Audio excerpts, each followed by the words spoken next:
자, 오늘 첫 번째 시간입니다. 첫 번째 시간에서 가장 여러분들한테 전달해 드리고 싶은 것, 언어 이해가 도대체 무슨 과목인가를 좀 알려드리게 될 거고요. 여러분들이 어떤 마음가짐과 각오를 가지고서 이 시험을 준비를 해야 되는지에 관해서 설명을 드리게 될 겁니다. 독해력이라고 말씀을 드렸는데 기본적으로 정보 처리 역량의 차이라는 거죠. 여러분들마다 똑같은 글을 읽고 똑같은 정보를 도출해 낸다고 하더라도 시간상의 차이가 있을 수밖에 없는 거고요. 같은 시간을 읽는다고 하더라도 정리된 정보량의 차이가 있을 수밖에 없습니다. 그러한 역량들은 뭐냐? 적성시험이죠. 사실 적성은 여러분들 타고난 부분이 좀 많이 좌우를 하는 부분도 있습니다. 그래서 뭐 리트 첨부설이라고 부르나요? 여러분들이 부르는 명칭이 있던데, 그래서 뭐 똑똑한 친구들이 잘한다, 맞는 말입니다. 하지만 때로는요, 만들어진 기능인 경우도 적진 않습니다. 그리고 이 수업의 목표 자체가 그러한 기능을 아주 정교하고 정확하게 만들어 나가는 데 있다. 그렇게 알고 계시면 될 것 같습니다. 자, 언어의 시험 개요 한번 살펴보도록 할게요. 협의회 알고 계시죠? 법학전문대학원 협의회에서 이제 언어의 시험이 무엇인가, 리트가 무엇인가에 대해서 설명하고 있습니다. 뻔한 내용이고 지루한 내용일 수는 있는데, 그러나 여러분들 시험을 준비하는 입장에서는요, 반드시 한 번은 살펴봐야 될 내용입니다. 보통 협의회 사이트 들어갔을 때 이거 제대로 읽어보시는 분들이 많지 않은 걸로 알고 있어요. 그러나 굉장히 중요한 함의가 들어있고, 이 강의 자체가 여기 나와 있는 이 두 가지 개요를 바탕으로 해서 진행을 하게 될 겁니다. 두 가지만 직접 한번 읽어보도록 하겠습니다. 우선 시험 성격과 목적입니다. 법학 적성 시험 리트라고 부르죠. 법학전문대학원 교육을 이수하는 데 필요한 수학 능력과 법조인으로서 지녀야 할 기본적 소양 및 잠재적인 적성을 가지고 있는지를 측정하는 시험으로 법학전문대학원 입학 전형에서 적격자 선발 기능을 제고하고 법학교육 발전을 도모하는 데 목적이 있다라고 되어 있습니다. 뭐 가장 중요한 것은 이거겠죠. 수학 능력입니다. 그리고요, 기본적인 소양, 그리고 앞으로의 잠재적인 적성이라고 되어 있는데, 간단하게 얘기하면은 아주 많은 양의 텍스트를 정확하고 빠르게 얼마나 읽어내는가, 정확한 판단과 추론이 가능한가, 그러한 역량을 직접 테스트하겠다라는 겁니다. 이 시험이 이제 10년이 훌쩍 넘은 시험입니다. 제가 처음 강의를 시작했을 때가 시험을 한 3번 정도 시행을 했을 텐데, 그동안 언어 이해가 계속 어떠한 변화를 거치면서 굉장히 정교하고 잘 짜여진 시험이 되어가고 있다, 저 스스로 느끼고 있습니다. 그러한 역량을 테스트하는데 분명 의미가 있는 시험이라고 생각을 해요. 그러니까 학교마다 이 리트 반영 비중을 막 높이고 이게 직접적인 상관관계가 있다, 이런 판단을 하는 학교들도 늘어나고 있는 겁니다. 그래서 시험 여러분들 너무 그냥 이거 그냥 가서 글 읽고 문제 풀면 되는 거 아니야? 이렇게 단순하게 취급할 만한 시험은 아니에요. 자, 이게 전체 리트의 성격과 목적이라고 하면은 언어 이해는 어떻게 출제가 되는가 한번 읽어보시면요. 첫 번째, 법학전문대학원 교육에 필요한 독해 능력, 의사소통 능력 및 종합적인 사고력을 측정함이라고 되어 있습니다. 독해 능력이 뭔지 모르시는 분들은 없을 겁니다. 독해라고 하는 것은요, 새로운 텍스트에서, 즉 낯선 정보에서 그러니까 낯선 정보를 도출해내고 그것을 이해하면서 자기 것으로 만들어가는 과정이라는 거죠. 여기 나와 있는 종합적인 사고력이라고 되어 있는데, 이때 종합적인 사고력이라고 하는 것은 잠시 후에 설명한 분석 역량을 제외한 추론의 역량, 비판의 역량 등등을 이야기합니다. 여기 좀 애매한 표현이 하나 있어요. 의사소통 능력이라고 되어 있습니다.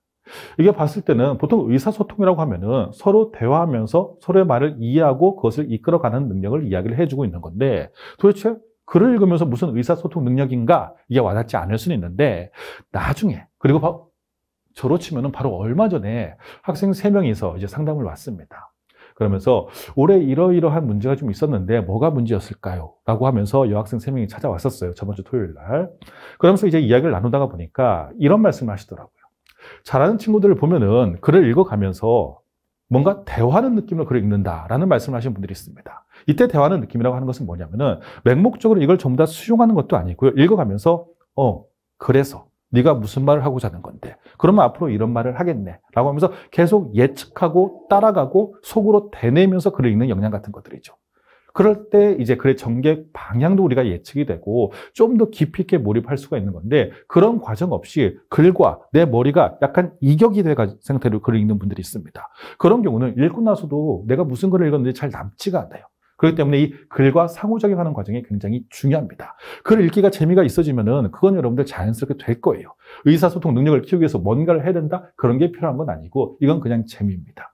그리고 여러분들 한 2월 정도 되면은 글 읽기가 굉장히 좀 재미있어질 겁니다. 잠시 후에 설명드릴게요. 다음 두 번째 보시면요. 특정 전공 영역에 대한 세부 지식이 없더라도 대학 교육 과정을 정상적으로 마쳤거나 마칠 예정인 수험생이면 주어진 자료에 제공된 정보와 종합적 사고력을 활용해서 문제를 해결할 수 있도록 문항을 구성함이라고 되어 있습니다. 일단 1, 2를 굳이 나눠서 본다고 하면은 첫 번째 부분은요, 제시문의 특성에 관한 것이다 라고 이해를 해주시면 되는 거고, 두 번째 같은 경우는요, 이거는 문제의 특성에 관한 것이다 라고 생각을 해주시면 됩니다. 그런데 제일 중요한 것은 눈에 띄는 정보가 있죠. 뭡니까? 특정 전공 영역에 대한 세부 지식이 없어도 상관이 없다라는 겁니다. 제가 계속 강조드리게 될 거지만은 배경 지식이 필요한 시험은 절대 아닙니다. 이 시험은요. 이건 오로지 독해력의 시험이에요. 내가 점수가 너무 안 나오는데 배경 지식에 의존해 볼까? 배경 지식 공부하시는 분들은요, 순간순간 재밌습니다. 내가 하루 동안 뭔가 한 것 같아요. 내가 이 지식을 얻었으니까요. 그런데 이게 시험장에서 절대로 현출이 안 될 겁니다. 배경 지식의 필요성 자체를 아예 부정하는 것은 아니에요. 그리고 배경 지식이란 표현보다는 개념, 독해에 사용되는 주요 개념에 대한 이해라고 표현하는 것이 더 맞습니다. 자, 그러나 어쨌든 간에 이 특정 전공 영역, 내가 이 전공이 아니니까 부족하니까 철학 공부를 좀 더 해야지, 경제 공부를 더 해야지, 그 방식이 적합한 것은 아니다. 이 모의고사 시즌 들어가면은 여러분들 중에서 리트가 처음이 아니신 분들도 있을 것 같은데 이런 문제가 발생하는 경우가 있어요. 모의고사 점수가 너무 안 나옵니다. 그런데 리트 점수는 굉장히 잘 나와요. 올해 했던 학생 중에서 이제 서울대학교 쓴 학생, 150점이 넘었던 학생이 있는데 이 학생 같은 경우는요, 리트 점수가 막 110, 120, 원래 목표 자체가 서울대학교였는데 점수가 너무 안 나오는 겁니다. 근데 모의고사는 계속 그 수준인데 실전 가면 그렇게 나와요. 이게 모의고사를 참고 견뎠기 때문에 실전에서 그렇게 나왔다? 그렇게 우리가 의미를 부여할 수도 있지만은 이게 왜 그러냐면은 모의고사가 리트의 난이도가 어렵다 보니까 모의고사를 출제를 할 때 어려운 제시문을 찾습니다. 근데 그 어려운 제시문의 특징이 특정 전공 영역에 유리하게 나오는 제시문들이 좀 많이 있어요. 그러다 보니까 이게 단순 독해력으로 해결되지 않는 지점들이 좀 있습니다. 반면에 점수가 좀 잘 나온 학생들은 해당 전공 영역자일 가능성이 좀 높습니다. 그런 것들이 좀 섞여가지고서 모의고사하고 실전하고 이 거리감이 좀 생깁니다. 그래서 이건 뭐 모의고사 때 점수 안 나와도 괜찮아요. 그런 말은 아니지만은 중요한 것은 모의고사 때 점수가 안 나온다고 해서 여러분들이 실력이 부족한 것은 아니다. 모의고사 아직 멀었죠. 우리가 보통 5월부터 시작할 거지만은 여러분들 중간중간 내 현재가 무엇인지 전국 모의고사 같은 것들 보면서 여러분들의 현재 실력을 점검을 해야 될 필요도 있기 때문에 미리 한번 말씀을 드려보는 겁니다. 자, 그래서 배경 지식이 그렇게 중요한 시험은 아니라는 것 알아두시면 됩니다. 또 하나 눈에 띄는 정보가 대학 교육 과정을 정상적으로 마쳤다라고 하는 표현이 있는데 이건 무슨 말일까요? 여기에 대해서는 여러분한테 드릴 말씀이 좀 많이 있기 때문에 잠시 후에 이야기를 한번 나눠보도록 하겠습니다. 자, 기출 분석이 좀 필요합니다. 2025학년도 언어 이해가 도대체 어떤 특징으로 나왔길래 저런 말들을 하는가에 대해서 우리가 이해를 좀 해볼 필요는 있겠죠. 기출 공부하는 거는 여러분들 역사 공부하는 거랑 똑같습니다. 제가 이제 이 언어의 시작 강의 소개를 드리면서도 한번 드렸던 말씀이지만은 우리 역사를 통해서 미래를 예측하죠. 기출을 통해서 우리는 미래를 예측할 수 있습니다. 완벽히 맞아떨어질 수는 없습니다만은 그러나 준비를 해 놓는 것 자체가 준비가 안 된 상황보다 훨씬 나은 거거든요. 자, 25학년도 무슨 특징이 있었느냐? 일단 뭐 기본적인 맥락은 똑같죠. 10개 제시문이 등장하는 시험입니다. 아예 시험을 아직 안 보신 분들은요, 지금 기회 알아두세요. 그리고 제시문당 3개씩 문제가 출제가 되고 있습니다. 오지선다 객관식이에요. 그래서 총 30문제입니다. 시험 시간은 70분인데, 그러면은 10개 제시문, 3개 문제씩 포함돼서 70분이니까 개당 7분씩이네. 이런 산술적인 계산으로는 통용되지는 않습니다. 우리가 뭐 시험 준비하는 시간, 시험 중간중간에 호흡하면서 쉬는 시간, 5회 말 우리가 기록해야 되는 시간들 다 빼면은 그러면은 제시문당 6분 이내. 근데 또 이것도 적합하진 않아요. 어떤 제시문은 사실상 해결하는데 8분, 9분 가까이 걸리는 경우가 있습니다. 과거에 제가 좀 어렵게 풀었던 제시문 중에서 과학 제시문, 랑데뷰라고 하는 제시문이 있었는데 그 제시문은 제가 빠른 속도로 이제 여러분한테 강의를 하기 위해서 여러분하고 동일한 속도로 재고 풀어보니까 9분 가까이 걸리더라고요. 그런데 또 그러면 9분 걸렸으니까 그 시험은 망했냐? 아니요. 다른 제시문 넘어가니까 한 5분 안에 해결되는 경우도 있습니다. 이게 제시문마다 편차가 좀 커요. 그래서 모든 제시문이 몇 분이다? 그런 관점은 좋은 관점은 아닙니다. 이거는 여러분들이 나중에 이제 시간 관리에 훈련할 때 염두에 두어야 될 상황이에요. 그 지점에 관해서도 차차 설명을 한번 드려보도록 할게요. 특징이 하나 있죠. 평균 글자 수입니다.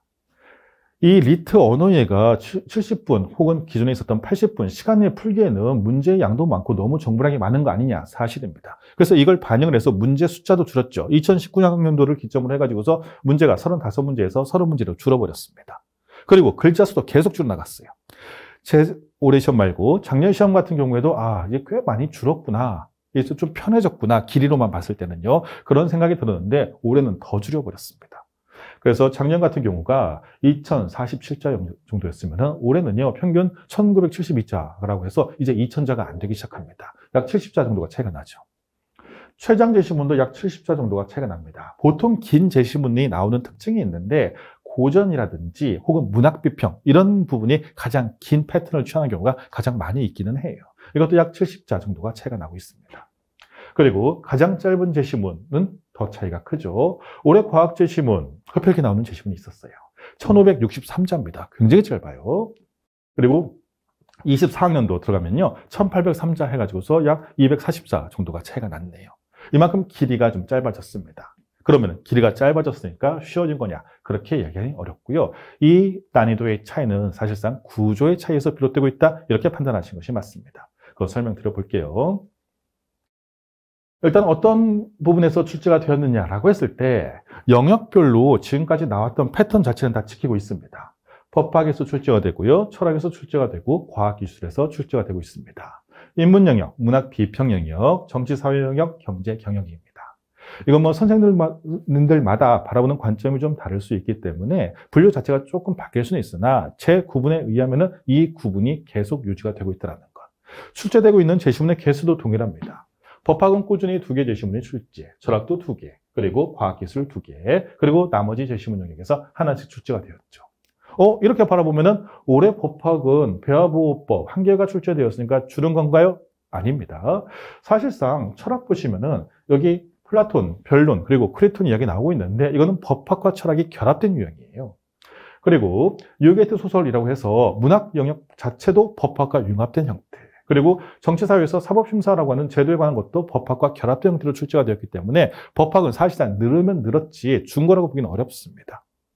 가장 법학에 더 가까운 것은 오히려 사법심사인데 이 사법심사를 법학으로 빼버리면 올해 정치사회가 출제가 안 된 거랑 마찬가지이기 때문에 그 의도를 봤을 때는 여기에 가까운 것이 아닌가라고 판단을 합니다. 이러한 융합형 제시문은 앞으로도 계속 등장할 가능성이 높습니다. 이게 근래의 추세이기 때문이에요. 뭐 융합형이니까 별도로 준비해야 될 것 있냐? 아닙니다. 융합형은 오히려 더 쉽습니다. 어떤 하나의 학문 분야를 깊게 파는 것보다는 이것저것 왔다 갔다 하는 게 그 깊이의 수준은 낮을 수밖에 없거든요. 자, 정답 분배 방식 이런 거 한번 측정해 보신 분들이 있나요? 정답 분배 방식 보면은 뭐 짝수형, 홀수형 똑같습니다. 5개의 선지니까 서로 문제니까 개당 뭐 6개씩 출제되는 거 아니냐? 그렇지는 않고요. 이제 보통 5개에서 7개 사이로 출제가 되고 있습니다. 올해는 2번하고 4번이 가장 많이 출제가 좀 됐네요. 그리고 보통은 이제는 3번 가운데 있으니까 3번 고르시는 분들이 많이 있는데 3번이 한 6개 정도가 정답으로 출제가 된 것으로 판단이 되고 있습니다. 이걸 하는 까닭은 뭐냐면은 이제 마지막 한 7월달 되면은 어떻게 찍을까요?에 관한 질문이 굉장히 많습니다.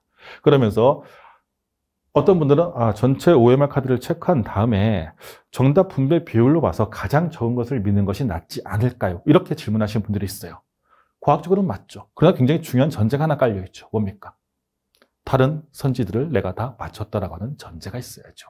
그래야지 이게 맞겠죠. 그래서 이제 상위권 학생들 같은 경우는 이런 방식으로 해서 이제는 접근을 하는 것도 괜찮습니다만은 모두한테 통용되는 방식은 아니라는 것. 어쨌든 분배의 비중은 대략 이런 방식으로 출제가 되고 있다는 것 정도만 알아두시면 될 것 같습니다. 자, 올해 언어예를 보면서 제가 들었던 개인적인 생각 하나 말씀드릴게요. 언어예라고 하는 시험이 굉장히 지금 고민을 좀 많이 하고 있구나라고 생각을 합니다. 언어예 많이 변했죠. 처음에 언어예 출제 기관은 법학전문대학원 협의회가 아니라 수능을 출제했던 기관인 그 평가원에서 출제를 했었습니다. 그 당시는 문법 문제도 출제가 됐어요. 그런데 이거 평가원에 맡기는 게 과연 맞는가? 우리가 측정하고자 하는 지점은 이건데 문법 문제가 우리한테 필요가 있는가라고 하면서 문법 문제가 싹 날아갔었죠. 그 다음에 이제는요, 협의회, 이제 교수님들이 직접 출제를 하기 시작을 합니다. 그러다가요, 야, 문학? 이거 우리가 공부할 필요가 있어? 라고 하면서 어느 순간 문학을 통째로 날려버립니다. 이제 문학이 출제가 되지 않다가 다들 이제 문학은 없구나라고 예상을 했었는데 어느 해 갑자기 아르판이라고 하는 제시문에 갑자기 한 2년 쉬었다가 등장을 합니다. 다들 놀랐죠. 예측하지 못하면 좀 놀랍니다. 그러면서요, 또 시간이 흐르다가 글자 수가 조금씩 줄더니 35문제에서 30문제로 바뀌었습니다. 자, 그러면서 이게 이제는 꾸준히 지속이 됐는데 24학년부터 작년부터는 유독 커다란 변화가 있었다라고 저는 개인적으로 느낍니다. 그 전까지는요, 사실 예측이 좀 가능했고 문제 패턴들이 좀 다양했습니다. 제시문의 유형도 다양했고요. 구조적인 유형입니다. 유형도 다양했고 비판 문제가 한 문제, 두 문제 정도 예측 나올 것이다라는 예측도 충분히 가능했고요. 그리고 특히 철학 같은 경우는 해겔 철학과 그리고 이제 칸트 철학이 계속 번갈아 출제가 좀 됐었습니다. 그래서요, 그 해 같은 경우는 선생님 올해는 칸트겠죠? 작년에 해겔 나왔으니까 올해는 칸트겠죠. 그러면 또 맞았어요, 보통은요. 그런데 작년 같은 경우는 작년이 역대 최고의 난이도다. 많은 분들이 그렇게 얘기를 하십니다. 개인적으로는 역대 두 번째 난이도고요. 저한테 가장 어려웠던 것은 2013학년도 언어 이해 시험이 가장 어렵지 않았을까라고 개인적으로 생각을 합니다. 어쨌든 작년도 적지 않게 어려웠었는데 작년의 특징은요, 내용적인 부분의 변경이 굉장히 많았습니다. 그 전하고는 달라요. 그 전까지는 단 한 번도 출제가 되지 않았던 중세 철학, 토마스 아퀴나스, 현대 철학, 맥킨타이어 이런 사람들이 등장을 하게 됩니다. 그 전까지는 플라톤, 고대, 그리고 근대, 칸트, 해겔 이 정도에서 계속 왔다 갔다 했거든요. 그것만 변하는 것이 아니라 이 리트 언어에 의해서 사용하는 개념도 변화합니다. 단 한 번도 등장하지 않았던 학문성이라고 하는 개념이 등장을 했어요. 도대체 학문이라고 하는 것을 우리가 어떤 방식으로 판단을 해야 되는가? 이거 굉장히 생소한 영역입니다. 그런 식으로 해서 새로운 영역이 많이 등장했기 때문에 우리한테 좀 어려운 지점이 많았다라고 하면은 올해는요, 내용이 사실 그렇게 어렵진 않았습니다. 근데 전체적인 구조가 굉장히 많이 변했어요. 동일한 구조로요. 그게 뭐냐? 형식적인 측면의 변화, 바로 다수 인물의 견해대립 구조가 너무 많이 등장했다는 겁니다. 여기 시험 보신 분들은 아시겠지만은 첫 제시문부터 거의 끝 제시문까지 어떤 하나의 개념을 던져놓은 다음에 여러 사람이 등장을 합니다. 그러면서 A는 이렇게, B는 이렇게, C는 이렇게라고 하면서 각각 자기 이야기를 하고 있는 거예요. 거의 모든 제시문이 그렇습니다. 이런 패턴 자체가 처음 등장하는 패턴은 아닙니다. 매년 있어 왔어요. 그러면은 이게 전반적으로 포진되었다라고 하는 말의 의미는 뭘까에 대해서 우리는 한번 생각을 해볼 필요가 있다는 겁니다. 과거의 제시문은요, 깊은 독해를 요구했습니다. 텍스트 하나 자체가 약 2000자가 평균이었죠. 2000자 정도 되는 텍스트 하나가 하나의 개념을 가지고서 깊게 설명하는 방식의 유형이었다고 하면은 지금은 여러 사람이 등장하기 때문에 한 사람의 견해를 깊게 얘기를 못합니다. 여러 사람이 던져놓은 주제에 관해서 과연 난 저기에 대해서 찬성하는가, 반대하는가, 거기에 대한 답을 빠르게 내려야 됩니다. 그게 가장 중요한 부분이었어요. 그래서 올해 시험의 중요한 특징 중 하나는 뭐냐면은 글을 좀 빠르게 그리고 최대한 많이 풀어내는 학생이 상대적으로 점수가 좀 높습니다. 언어 이해가 이제는 좀 빠른 독해, 가벼운 독해를 요구하기 시작하구나, 이런 판단도 사실 불가하지는 않습니다. 이것도 우리는 염두에 두어야 될 사항 중에 하나는 분명한 거예요. 그래서 이 다수 인물의 견해 대립이 중요해졌다라는 말의 의미는요, 조금 더 독해로 포섭해서 이야기를 한다고 하면은 거시적 독해라고 하는 것이 굉장히 중요해졌다, 이렇게 판단을 해보시면 될 것 같아요. 자, 그러면요, 이제 우리는 생각을 해야죠. 거시적 독해가 뭐냐라는 겁니다. 이 거시적 독해, 미시적 독해는 중학생들도 알고 있더라고요. 선생님이 글을 좀 거시적으로 읽으라고 했어요. 미시적으로 읽으라고 했어요. 그러면 미시적 독해는 어떻게 하는 거예요? 물어봅니다. 그러면요, 이제는 눈이요, 이 시험지에 가까워집니다. 그러면서 이제 꼼꼼하게 읽는 거예요. 이렇게 얘기하시죠. 그럼 거시적 독해는 뭐예요? 라고 하면 이제 또 몸에 이 시험지랑 멀어집니다. 그러면서 크게 보는 거예요. 이렇게 얘기하는 겁니다. 조금 더 나아가면은 크게 보면서 불필요한 정보는 제외하고 주제 위주로 보는 거예요. 이렇게 얘기합니다. 말은 쉽죠. 어떻게 그렇게 하는가의 문제가 남아있는 겁니다. 우리가 보통 거시적 독해다라고 하면은 나무 보지 말고 좀 숲을 봐라, 산을 봐라, 이렇게 얘기를 하고요. 미시적 독해라고 하는 것은 꼼꼼하게 나무 하나를 봐라, 이렇게 보통 이야기를 많이 하죠. 독해의 세계에 있어서는 저렇게 숲을 보는 것이 더 중요하다, 이렇게 이야기를 하는데 이 거시, 미시라고 하는 단어 자체에 집중할 필요는 없고요. 이 거시적 독해가 뭐냐? 간단합니다. 특히 이 다수 인물이 등장할 때 거시적 독해는 뭐냐라고 하면은 이들의 관계 파악을 위해서 정보를 최대한 단순화시킬 수 있어야 한다는 겁니다. 관계 파악, 그리고 정보의 단순화, 이것도 좀 문제가 되죠. 관계 파악이 뭐예요? 정보는 어떻게 단순할까요? 이 두 지점에 관해서도 사실 이 부분이 배워야 할 것들이 굉장히 많은 부분이긴 하지만은 간단하게 이 부분에 관해서 설명을 드리면은 우선 관계 파악이라고 하는 것은 여러분들 공통점과 차이점 판단이에요. 자, 그림을 한번 예를 들어 볼게요. 여기 이걸 하나의 텍스트, 제시문이라고 한번 생각을 해보세요. 어떤 하나의 개념을 던져놓고서 A, B, C, D 네 사람이 나와서 이야기를 나눕니다. A는요, A라고 얘기하고 B는 B라고 얘기합니다. C는 C라고 얘기하고 D는 D라고 얘기하고 있는 중이에요. 그런데 알고 보니까 A하고 B는 사실 표현만 다른 거지 둘은 똑같은 얘기를 하고 있는 겁니다. C하고 D도요, 이 둘은 똑같은 얘기를 하고 있는 겁니다. 이 판단이 수능 수준이라고 하면은 A하고 B가 똑같은 얘기를 하고 있구나. 이 스몰 A와 스몰 B가 사실상 같은 말이구나 라고 하는 것을 판단하기가 쉽습니다. 그런데 리트 수준으로 올라오면은 저 스몰 A와 스몰 B가 같은 말인지 판단 자체가 조금 어려워집니다. 그거 요구하고 있는 거예요. 자, 그래서 만약에 선지가 이렇게 출제가 되죠. A는 A라고 말하고 있다. 참이죠. 이런 거 틀리시면 안 되는 겁니다. C는 C라고 말하고 있다. 이것도 참이죠. B는 A라고 말하고 있다. 이 부분이 문제가 되는 겁니다. 많은 분들이 A라고 말하고 있는 것은 A지 B가 아닌데 이렇게 판단할 경향이 있는데 그게 아니라 이 둘은 같은 이야기를 하고 있는 사람, 같은 말이기 때문에 공통점, 따라서 이게 참이다라는 판단을 하는 것이 가장 중요한 관계 파악의 기본이라는 거죠. 마찬가지입니다. C, D가 있는데 D는 C가 아니라고 말하고 있다. D는 D라고 얘기하고 있으니까 C는 C가 얘기하는 거잖아. 맞네. 아니죠. 이 둘은 같기 때문에 D는 C가 아니라고 말하고 있다가 이거 C가 아니라고 말하고 있다가 틀린 정보가 되는 겁니다. 그래서 이건 틀렸다. 이런 방식으로 판단할 수 있어야 되는 거예요. 이게 일단 관계 파악입니다. 그래서 관계 파악, 거시적 독해의 가장 중요한 기본은요. 이들이 어떤 관계에 있는가를 판단하는 건데 그 관계 파악의 1차적인 목표는요. 공통점, 차이점 찾는 겁니다. 여기서 조금 더 들어가면은 보완할 수 있는 건지, 문제를 해결할 수 있는 관계에 있는 건지 이런 것까지 판단하는 경우가 있기는 합니다. 리테도 있어요. 그럼 조금 더 어려워집니다.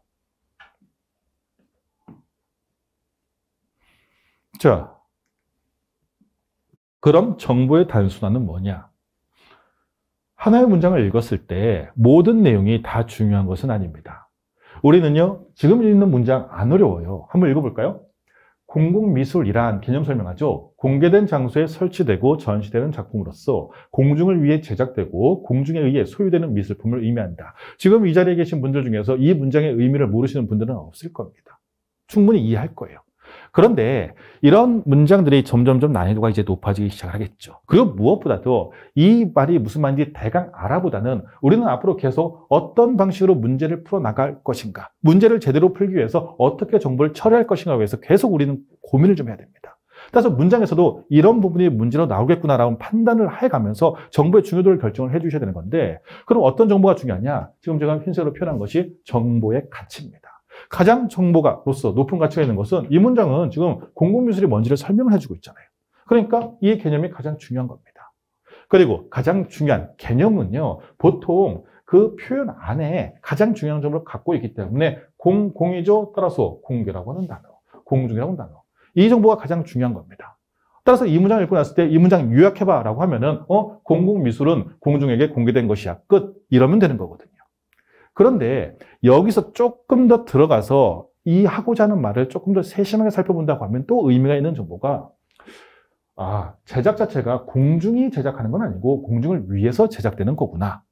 그리고 근데 소유는 또 공중이 하는 거구나. 이게 미술가가 하는 것이 아니구나. 이런 식으로까지 판단이 필요한 경우도 있다는 거죠. 여기까지 판단하는 것이 과거 기출문제의 특징이었다. 즉 23학년도 이전까지 어떤 하나의 제시문을 바탕으로 이상하게 뜨고 있네요. 잠시만요. 하나의 개념을 가지고서 깊이 있는 독해를 요구하는 제시문에서 그런 것들을 요구했다고 하면은 지금부터 바라보고 있는 2025학년도는요, 이제 이런 거 신경 쓸 여유가 없고 이것만 자꾸 넘어가라는 겁니다. 그게 작년 기출문제의 특징이었어요. 그래서 별로 안 어려웠습니다. 문제 자체가요. 자, 그래서 이것들이 정보의 단순화라는 겁니다.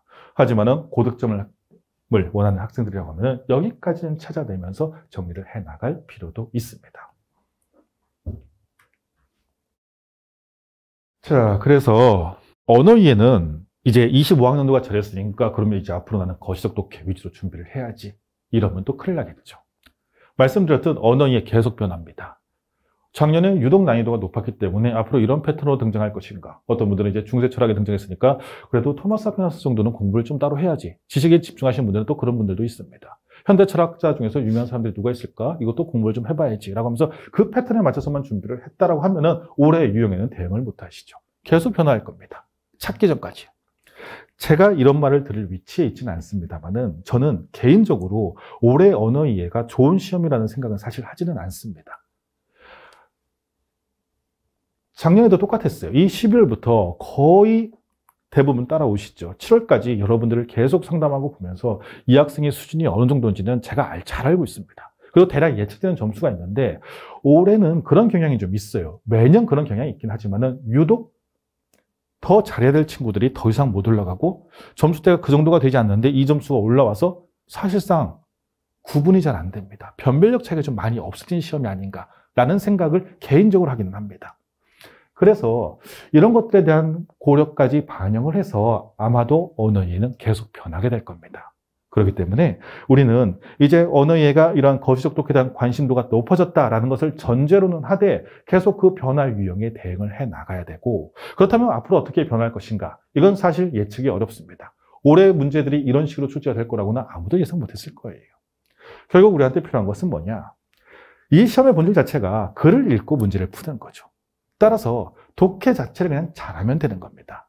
결국 어떤 변화가 있더라도 본질적으로 글을 읽고 새로운 정보를 도출한 다음에 일치, 불일치를 따진다라고 하는 그 패턴에 가장 최적화된 공부를 해 나간다고 하면은 그 변화의 유형에 크게 좌우되지 않고 여러분들이 평상시에 했던 노력, 역량 이런 것들 다 발휘할 수 있지 않을까라고 생각합니다. 강의의 초점은 그래서 여러분들 본질적인 독해력의 향상 플러스 올해는요 거시적 독해를 위해서 우리는 무엇을 더 해 나갈 것인가 여기에 초점을 두고서 진행을 해 나가게 될 거예요. 자, 여기까지가 이제 2025학년도를 살펴보면서 여러분에게 드리고 싶은 말씀이었습니다.